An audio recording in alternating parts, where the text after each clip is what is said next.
Bonjour à tous.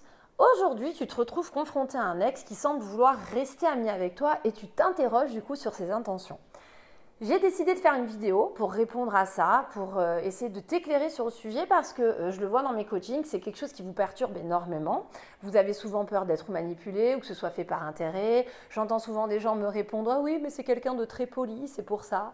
Bref, donc voilà, j'aimerais lever le voile là-dessus en te donnant des raisons pour lesquelles justement ton ex peut être amené aujourd'hui à te proposer une amitié ou en tout cas à l'accepter. Et j'aimerais aussi te rassurer sur le fait que ça peut être une bonne étape finalement si aujourd'hui tu es dans l'envie, le désir d'obtenir une seconde chance de ton ex. Avant de commencer, en complément de cette vidéo, je veux quand même que tu saches qu'une fois que tu l'auras terminée, je vais te laisser accès à un mail dans lequel je te donne 5 raisons pour lesquelles souvent les ex reviennent. Ce ne sont pas des raisons prises au hasard, hein, tu imagines bien, c'est de l'expérience de toutes ces années de coaching, plus de 10 ans quand même, que je relate du coup dans ce mail, dans lequel tu vas peut-être te reconnaître. Voilà, et je vais t'expliquer aussi pourquoi ce sont des raisons qui amènent les ex à revenir. Donc très simple pour y accéder, une fois que tu auras terminé cette vidéo, il te suffira d'aller dans la description et de cliquer sur le lien. Si tu ne me connais pas, je suis donc Christelle Lepage, je suis spécialisée en dynamique amoureuse, experte en reconquête amoureuse. Je suis là pour t'aider à optimiser tes chances de faire revenir ton ex.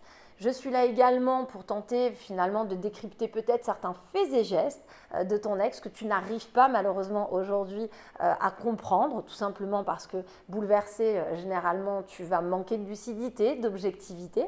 Donc voilà, le but de cette chaîne est vraiment de t'épauler à travers cette difficulté et de faire en sorte au maximum de mettre les chances de ton côté pour que tu obtiennes une autre chance de ton ex.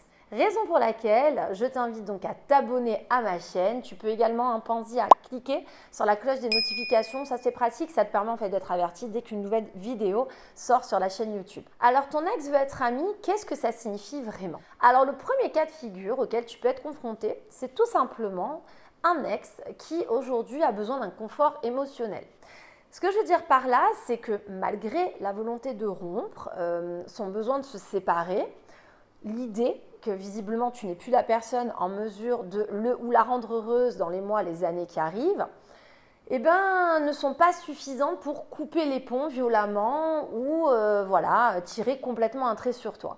Ça peut paraître bien évidemment paradoxal hein, quand on le vit, je sais parce que je le vois en coaching, des gens me le disent, mais dans ces cas-là, quel intérêt si on se sépare, pourquoi alors être en mesure de rester amis? Eh bien parce que c'est la preuve que l'amour ne fait pas tout, qu'on peut aimer quelqu'un, mais que pour autant on n'arrive plus non plus à se projeter avec. Et donc la preuve qu'aujourd'hui, peut-être justement, ton ex a encore des sentiments bien présents, mais sa raison malheureusement lui dicte d'arrêter parce que voilà, c'est plus possible de rester à tes côtés de manière sereine. Ça n'empêche que y a besoin d'un confort émotionnel parce que couper les ponts serait peut-être trop dur, trop éprouvant pour ton ex. Alors là, j'en vois certains qui vont se dire ah ben alors c'est peut-être le moment de couper les ponts pour créer un électrochoc et amener mon ex du coup via un silence radio à se rendre compte que je suis l'homme de sa vie ou la femme de sa vie. Eh bien moi je vais répondre que pas du tout. Quand on me suggère ça en coaching, je dis non. Et un grand non. Pourquoi? Parce que à un moment donné, l'ex, en effet, va peut-être souffrir, hein, blessure à l'ego, de se sentir rejeté aussi, de voir que tu te désintéresses de lui ou d'elle, mais ça ne va pas, comme on dit, transformer le schmilblick, ça va peut-être marcher sur l'instant, mais dans le fond, au moment où vraiment il faut se redonner une chance, il faut s'ouvrir pour se relancer, tu auras affaire à un ex qui va se rétracter, va faire machine arrière et te dira clairement non, non, écoute, c'est n'importe quoi, je ne sais pas ce que j'ai fait, non, non, c'est toi et moi, c'est mort, je le savais, je ne vais pas te faire de mal, je ne vais pas retourner là-dedans, on arrête tout. Je le dis, non pas parce que je suis médium, mais parce que je l'ai vécu des centaines de fois en coaching avec des personnes qui m'expliquaient avoir tenté des silences radio, par exemple, avant de me contacter et avoir eu un effet complètement inverse de ce qu'ils auraient imaginé. Donc, ce qu'il faut comprendre, c'est que si ton ex aujourd'hui a ce besoin de confort émotionnel, il faut plutôt se dire que de couper les ponts et de vouloir faire réagir ton ex, ce qui ne va pas marcher, parce que ton ex est lucide, et à un moment donné se dire, de toute façon, ça ne marchait pas avant, donc certes, il a coupé les ponts, même si ça me donne envie d'y retourner, pourquoi faire? Parce que dans le long terme, ça ne le fera pas non plus. Donc c'est vrai que ça ne peut pas marcher dans la logique. Il faut plutôt voir les choses comme quelque chose de positif, comme une perche à saisir d'un ex qui donc a quand même encore quelque chose. personne qui ne veut pas couper les ponts comme ça violemment, c'est quand même assez significatif, assez révélateur. Et donc, pour moi, une belle aubaine à saisir, à travailler du coup, pour amener ton ex à s'ouvrir par la suite et donc pouvoir te redonner une chance. Ensuite, tu peux aussi avoir un ex qui tout simplement va garder contact parce que ça lui plaît, ça lui fait du bien, parce qu'il n'y a pas l'engagement derrière.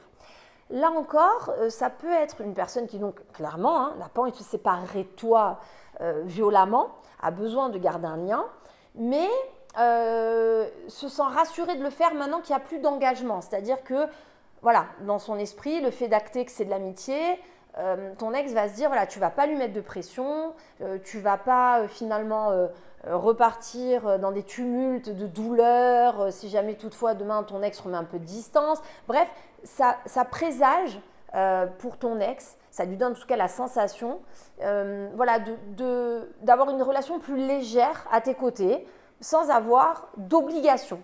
Là encore, si c'est une façon pour ton ex de baisser la pression, pour être en mesure de s'ouvrir, c'est-à-dire d'être capable d'entretenir des liens, de peut-être même passer du temps avec toi par la suite, il ne faut pas hésiter en fait à saisir cette perche, il ne faut pas hésiter à aller mettre les deux pieds dedans.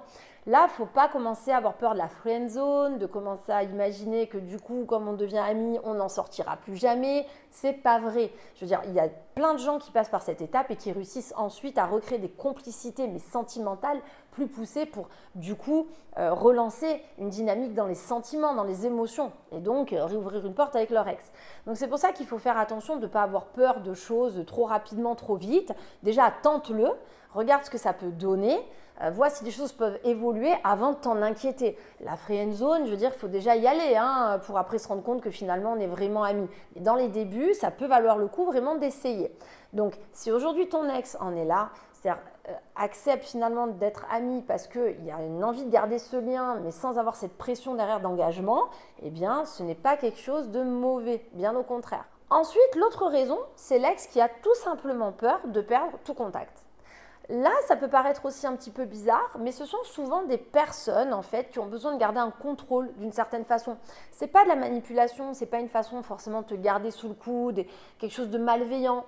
C'est peut-être un petit peu égoïste, certes, mais c'est des gens qui voilà, ont du mal à imaginer que du jour au lendemain, il n'y ait plus jamais de contact entre vous. Mais là encore, je pense que c'est une aubaine, que ce sont des perches à exploiter. Un ex qui aujourd'hui n'est pas en mesure vraiment de tirer un trait sur toi, est content d'avoir des nouvelles ou de t'en donner, est content peut-être même de partager encore du temps, parfois avec toi, même si c'est beaucoup moins qu'avant, normal, vous n'êtes plus ensemble, c'est quand même, là encore, la démonstration d'une personne qui a encore des sentiments qui sont bien poussés. Alors, le principe du contrôle, c'est là où c'est peut-être un peu égoïste, c'est que ce sont des gens qui vont se dire que oui, en effet, couper les ponts, c'est peut-être te laisser partir avec quelqu'un d'autre, c'est peut-être la peur de te perdre. Et là encore, si on va un petit peu dans la psychologie, je peux comprendre que tu t'interroges en disant, alors si je fais ça, j'entretiens un lien où ça ne s'arrêtera jamais. Pas vraiment. Pas vraiment parce que, j'insiste, pour 99% des ex, sont honnêtes. Aujourd'hui, ils sont déçus aussi que la relation se soit arrêtée. Eux aussi auraient attendu plus, mais en sont là parce qu'ils étaient plus heureux, plus épanouis. Donc, généralement, ce sont des personnes qui sont donc saines. Et si demain, à l'issue de ces petits contacts, tu es toi en mesure de refléter la bonne image, de montrer tout ce qu'on peut voir dans d'autres vidéos sur mes reconquêtes, que tu as évolué, que tu as eu un électrochoc, que tu t'es remis en question, que tu peux être enfin une nouvelle personne et donc la bonne personne, l'ex a tout intérêt finalement à te réouvrir une porte. Je peux entendre qu'on ait peur que l'ex profite de garder un peu sous le coude, mais ça c'est des ex un peu plus malsains dans ces cas-là. Enfin, moi, j'encourage pas d'ailleurs ce type de reconquête. Mais généralement, les ex peuvent se laisser reséduire à nouveau. Et je ne dis pas du coup qu'il faut être à la botte et à la merci de ton ex en disant amène à tout. C'est pas ça, c'est pas le sujet de cette vidéo. Il faut arrêter d'être dans les extrêmes aussi. Mais ce que je veux dire, c'est que si aujourd'hui ton ex ressent le besoin d'avoir un peu le contrôle sur toi, de peur que tu ailles avec quelqu'un d'autre et que donc tu l'oublies complètement, même si ça peut te paraître tordu, parce qu'après tout c'est ton ex qui a voulu se séparer, c'est aussi un indicateur qu'il y a quand même des sentiments encore, qui sont bien présents. Donc Pourquoi vouloir créer du rapport de force à ce stade-là, en partant donc du principe que ton ex reste quelqu'un d'honnête et peut-être de véhiculer cette image. Bien évidemment, si maintenant tu as vraiment peur quand tu vois cette vidéo de te dire « Ah ouais, mais si je fais ça pendant ce temps, c'est la porte ouverte pour que mon ex, lui, va se sevrer tranquillement de moi. » Ok, pourquoi pas, dans ces cas-là, à toi de trouver un juste milieu en n'étant pas non plus trop présent. Mais pour autant, je ne te conseille vraiment pas de faire un silence radio, de vouloir couper les ponts. Sers-toi de cette situation pour comprendre que ton ex a encore de l'affect pour toi. Et ça, c'est quand même hyper important et c'est une chance aussi réelle. C'est pour ça qu'en complément de cette vidéo, j'avais aussi à cœur te faire partager 5 raisons pour lesquelles les ex reviennent généralement, parce que peut-être que tu peux te retrouver là-dedans, peut-être que ça va t'éclairer aussi sur les questionnements que tu as aujourd'hui par rapport à cette amitié que peut entretenir ton ex. Donc très simple pour y accéder, tu cliques sous la description là, de cette vidéo, il y a le lien pour pouvoir voir ce qu'il y a à l'intérieur, pour peut-être avoir un peu plus de recul aussi sur ce que tu traverses. Pense aussi aux petits likes d'encouragement. Moi, ça me permet de savoir que c'est une thématique qui te plaît, donc de faire d'autres vidéos à venir sur ce même sujet. Si tu ne l'as pas déjà fait, je te conseille fortement de t'abonner à ma chaîne, également de cliquer sur la petite cloche des notifications. Je te rappelle, ça te permettra d'être averti à chaque nouvelle sortie de vidéo et donc de ne louper aucun conseil à venir. Donc en attendant, je te dis à très bientôt.